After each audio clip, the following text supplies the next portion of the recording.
Dicen que el oro tiene un brillo hipnótico, capaz de cegar al más sensato y tentar al más audaz. John Goldfinger Palmer lo supo mejor que nadie. Pasó de ser un simple joyero a convertirse en uno de los criminales más temidos y respetados de Europa, un hombre capaz de mover fortunas y de vivir rodeado de lujos mientras la ley siempre parecía un paso detrás. Su nombre quedó ligado al robo más famoso de oro en la historia británica y su vida se convirtió en un cóctel explosivo de poder, traiciones y misterio. Esta es la historia de John Palmer, el hombre que se convirtió en leyenda.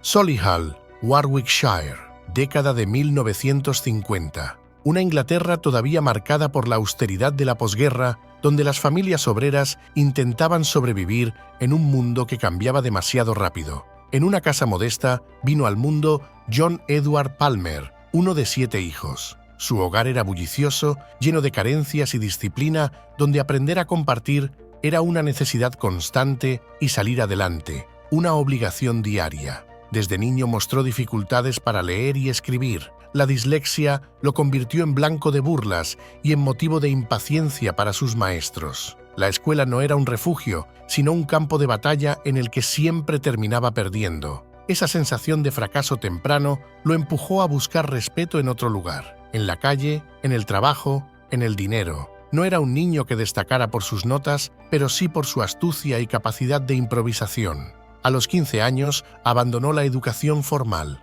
Mientras otros soñaban con seguir estudios o escapar de la rutina, él se volcó en lo práctico. Se unió a su hermano Malcolm en un pequeño negocio de reparación de tejados, un oficio duro, mal pagado y sin un futuro prometedor. Pero John no se conformó. Paralelamente, recorría los barrios vendiendo parafina desde la parte trasera de un camión, voceando su mercancía, buscando monedas en cada esquina. Era el retrato de un muchacho de clase trabajadora, pero con una diferencia: la ambición desmedida que empezaba a crecer dentro de él. Su carácter inquieto lo alejaba de la resignación típica de su entorno. Mientras sus compañeros se conformaban con un sueldo fijo, Palmer empezaba a vislumbrar que el verdadero poder estaba en el dinero fácil, en los atajos, en encontrar fisuras en el sistema. Esa mentalidad sería la semilla de la vida que lo convertiría, años más tarde, en uno de los criminales más notorios del Reino Unido. En 1975, en la ciudad de Bristol, John Palmer contrajo matrimonio con Marnie Ryan.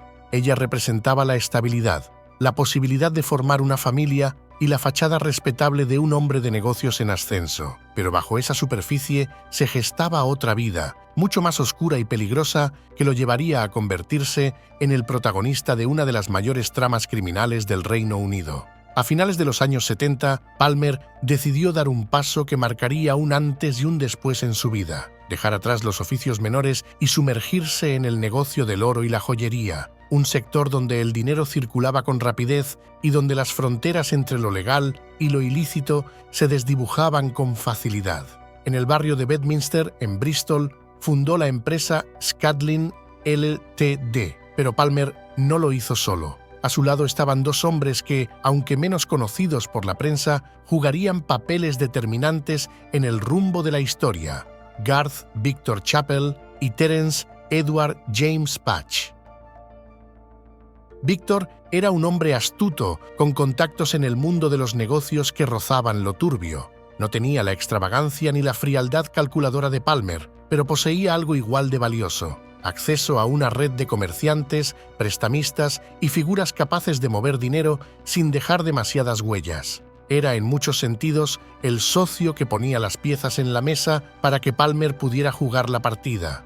Edward, por su parte, cumplía un rol diferente, aunque no menos importante. Era el engranaje silencioso, el que mantenía la maquinaria en marcha. Se ocupaba de la logística, los movimientos del oro, la organización de la cadena de suministro, los detalles que parecían menores, pero que resultaban esenciales para sostener un negocio que con el tiempo dejaría de ser tan limpio como aparentaba. Patch era discreto, casi invisible, y esa invisibilidad lo convertía en el cómplice perfecto. De Chappell y Patch apenas se conservan rastros. No existen fotografías conocidas de ellos y su vida personal sigue siendo un misterio. Sin embargo, los testimonios coinciden en que fueron piezas clave en el ascenso de Palmer. Aunque él fuera el rostro visible y más tarde recibiría el apodo de Goldfinger, sus socios lo ayudaron a cimentar esa primera base, el andamiaje oculto desde el cual levantaría su imperio. El trío formaba un triángulo singular: el visionario, el conector y el hombre de logística.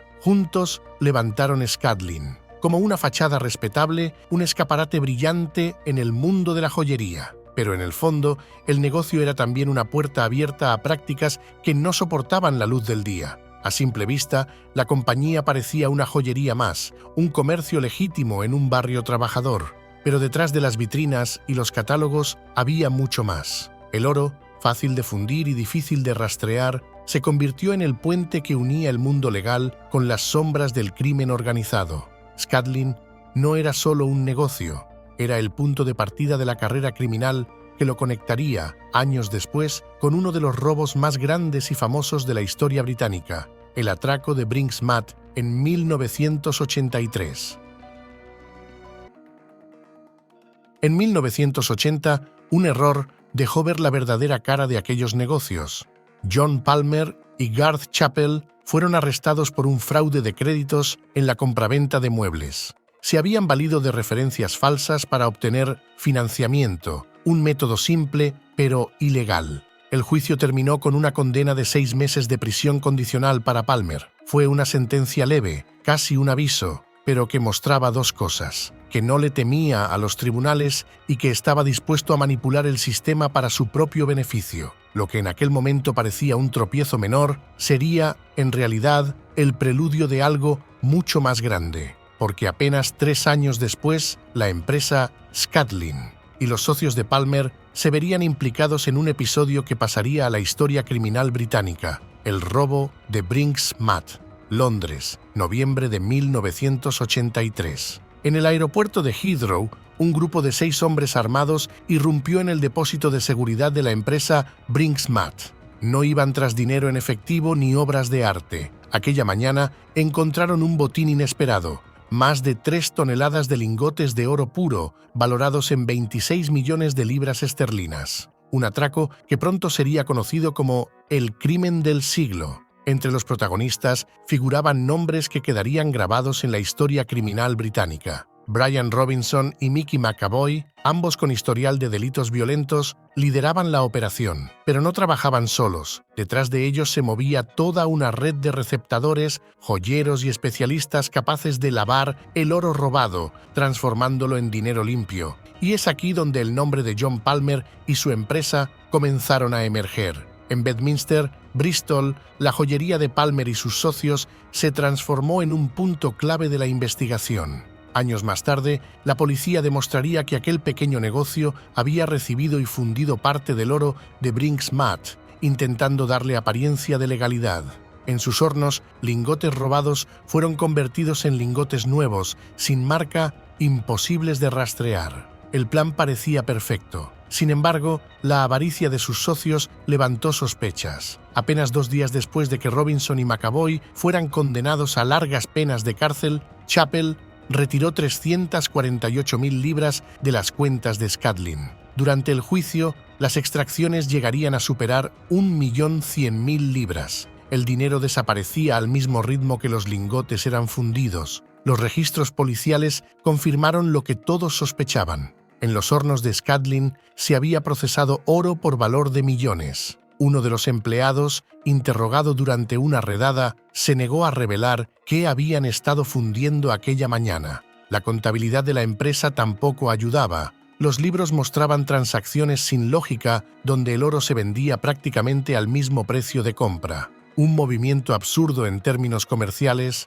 salvo que las cifras hubieran sido falsificadas. Pronto quedó claro que el fraude iba más allá del oro. Documentos incautados revelaron evasión fiscal sistemática. El Estado exigió a la compañía 80.000 libras en impuestos impagados. Pero para entonces, John Palmer ya no estaba en Inglaterra. Se había trasladado con su familia a Tenerife, Islas Canarias, anticipándose al allanamiento y a la caída de sus socios. Desde allí comenzaría una nueva etapa. una vida de lujo, poder y negocios turbios que lo mantendrían en la cúspide del crimen durante décadas. En la isla de Tenerife, Palmer intentó reinventarse, vendió las propiedades que aún conservaba en el Reino Unido y se sumergió en el lucrativo negocio del tiempo compartido, instalándose en un complejo turístico conocido como Island Village, cerca de Playa de las Américas. Con el sol, el mar y la apariencia de un empresario internacional de éxito, el fugitivo construyó una nueva fachada que escondía un imperio fraudulento en gestación.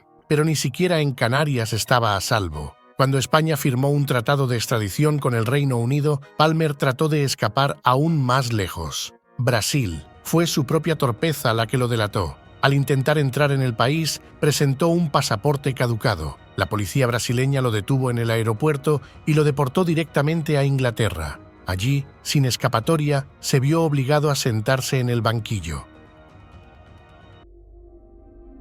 El juicio de 1987 fue decisivo. Palmer reconoció haber fundido lingotes de oro en su propio jardín, pero insistió en que no sabía que provenían del atraco de Brink's-Mat. El jurado lo absolvió, para sorpresa de muchos. Su socio Garth Chappell no corrió con la misma suerte. Fue condenado a 10 años de prisión.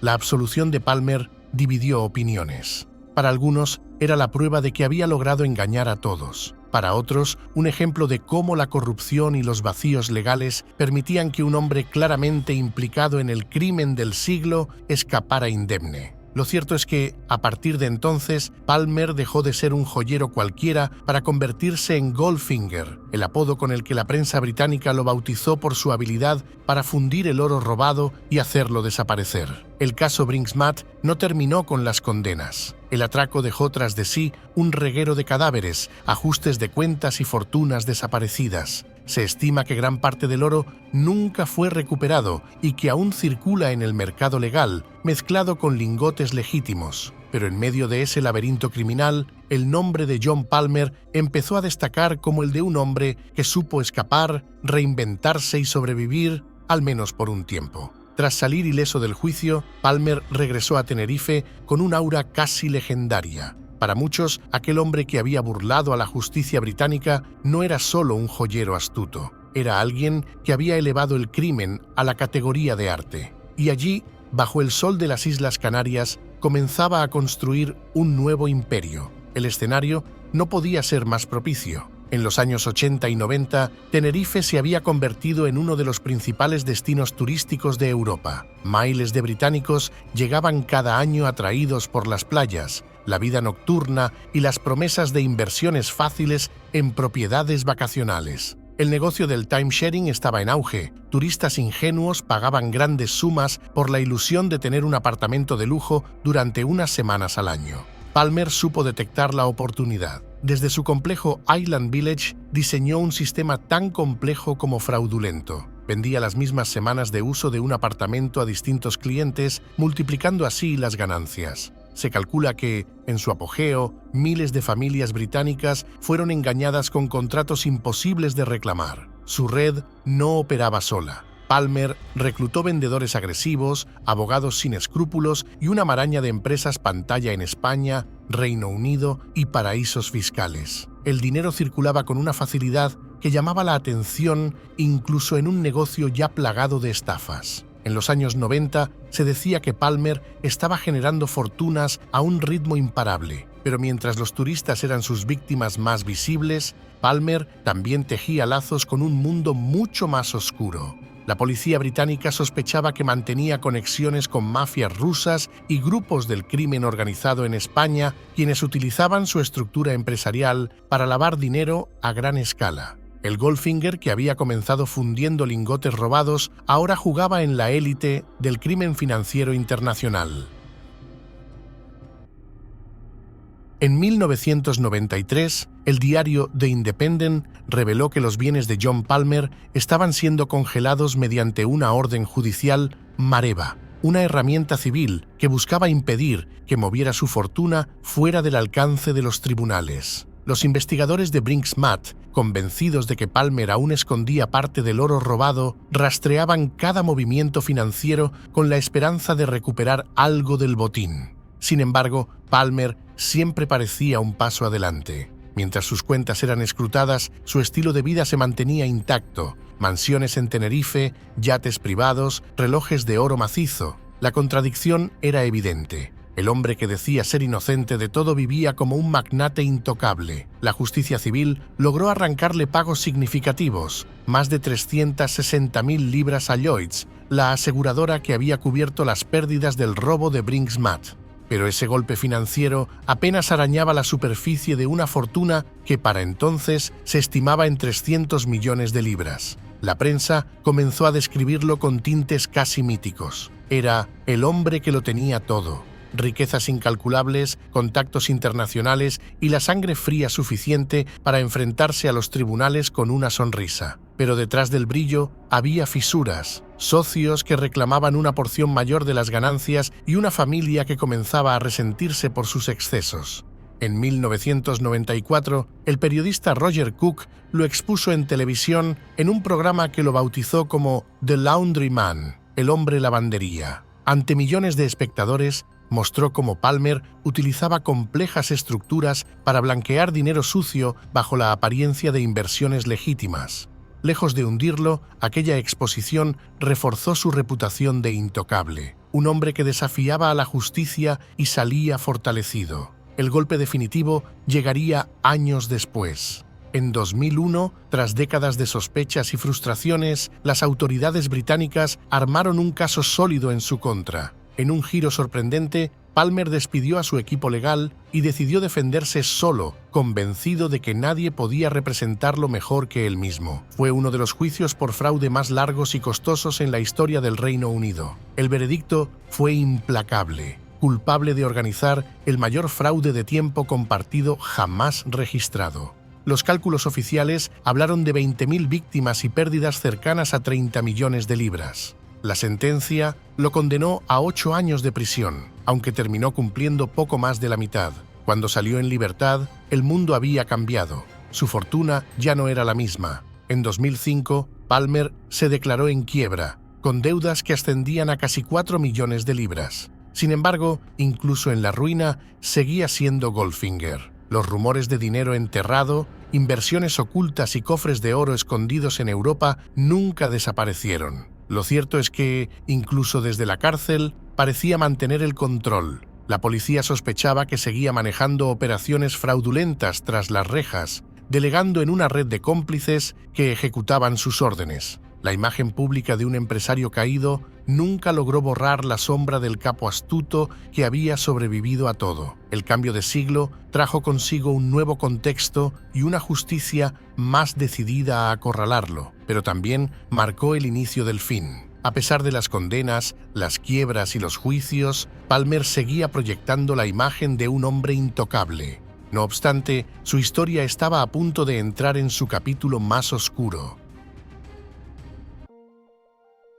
En el año 2007 fue arrestado nuevamente por cargos de fraude. Lo sorprendente es que, según informes posteriores, incluso durante su encarcelamiento por la gran estafa del tiempo compartido, Palmer habría seguido manejando parte de sus negocios ilegales a través de una red de cómplices. Parecía imposible detenerlo del todo. Tras pasar casi 2 años sin que se presentaran cargos firmes en su contra, fue liberado bajo fianza de una prisión española de máxima seguridad. Se le impuso la obligación de presentarse ante las autoridades judiciales cada 2 semanas. Para la opinión pública era otra muestra de que siempre encontraba un resquicio para escapar. Pero en las sombras se estaba gestando algo más peligroso que cualquier juicio, un creciente malestar en los círculos criminales y un marcado interés de la prensa en revelar las entrañas de su imperio. En el año 2015, el diario The Times publicó una investigación explosiva basada en archivos filtrados de la llamada Operación Tiberius.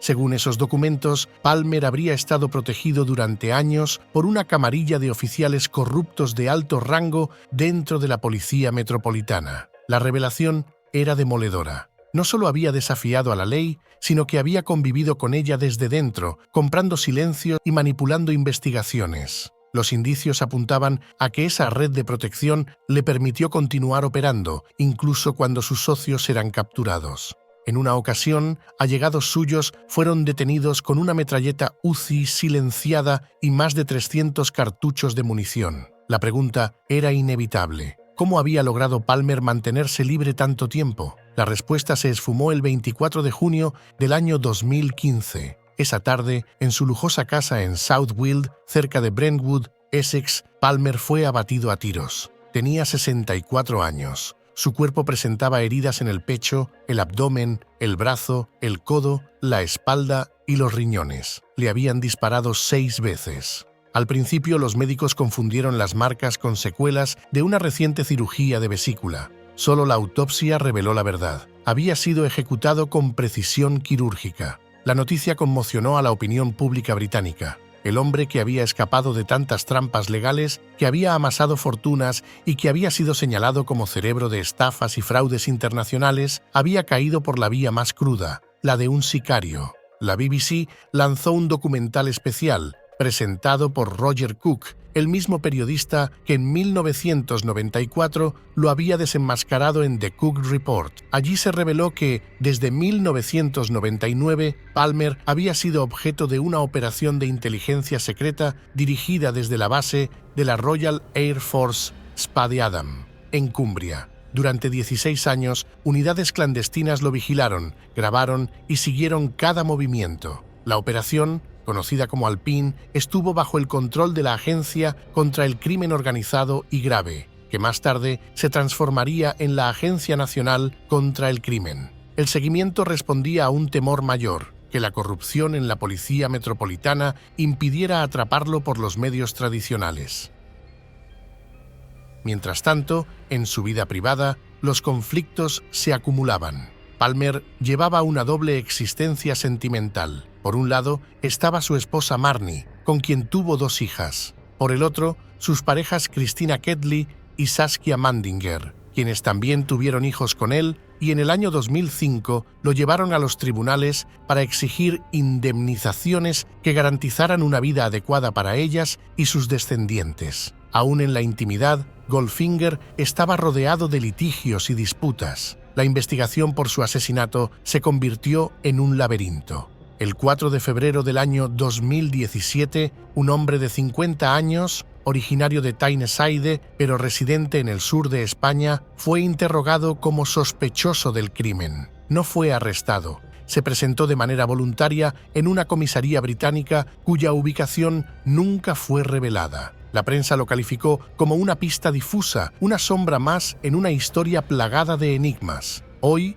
el caso sigue abierto. El asesinato de John Palmer no ha sido resuelto y su figura continúa alimentando leyendas. Para algunos, fue un delincuente despiadado que arruinó miles de vidas. Para otros, un genio criminal que jugó con las mismas reglas que el sistema le imponía, pero mejor que nadie. Lo cierto es que su vida, marcada por el oro fundido del atraco de Brink's-Mat, los contratos falsos del tiempo compartido y los vínculos con policías corruptos, terminó con el eco de 6 disparos que aún resuenan en el oscuro cruce entre el crimen y el poder. Aunque nacieron en mundos distintos, John Palmer y Manuel Charlín, patriarca del clan gallego de los Charlins, compartieron un mismo destino: convertir el crimen en imperio. Palmer pasó de fundir el oro del robo de Brink's-Mat a estafar a miles de turistas con el tiempo compartido en Tenerife, amasando fortunas que lavaba con maestría en redes financieras internacionales. Charlín, por su parte, transformó el contrabando de tabaco en narcotráfico a gran escala, controlando rutas marítimas y blanqueando millones en Galicia.